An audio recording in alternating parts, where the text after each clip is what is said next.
ధరణి స్థానంలో రాష్ట్ర ప్రభుత్వం తీసుకొచ్చిన భూభారతి పోర్టల్ పైలట్ ప్రాజెక్టు రాష్ట్రంలో ఎంపిక చేసిన 4 జిల్లాల్లో ఇవాటి నుంచి ప్రారంభం కానుంది.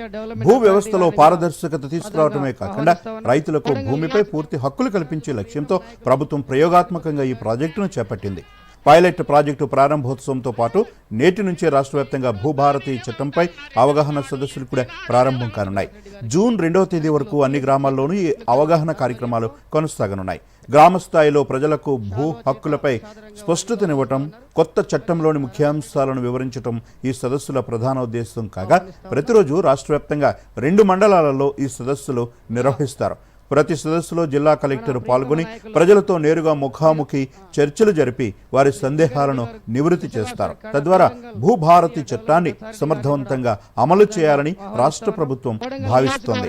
కాగా నారాయణపేట జిల్లా మద్దూరు మండలం ఖాజీపూర్లో రెవెన్యూ సదస్సులో భూభారతి పైలట్ ప్రాజెక్టును మంత్రి పొంగులేటి శ్రీనివాసరెడ్డి ప్రారంభించారు. ఈ సందర్భంగా పొంగులేటి మాట్లాడుతూ భూభారతి చట్టం దేశానికే రోల్ మోడల్ కాబోతోందని రాష్ట్ర రెవెన్యూ శాఖ మంత్రి అన్నారు. ధరణి స్థానంలో ధరణిలో జరిగిన లోపాలను సరిదిద్ది భూ సంబంధిత సమస్యలకు శాశ్వత పరిష్కారం చూపటమే భూభారతి లక్ష్యమన్నారు.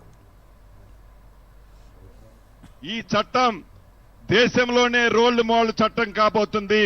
2020 చట్టం చేసేనాడు అధికారుల దగ్గరికి ప్రజలు పోవాల్సి వచ్చింది. 2025 మన భూభారతి చట్టం చేసేనాడు అధికారులే మీ ఇంటి దగ్గరికి వస్తున్నారు. ఈనాడు ఆనాడు అప్లికేషన్ పెట్టాలి అంటే 1000 రూపాయలు కట్టాల్సి వచ్చేది.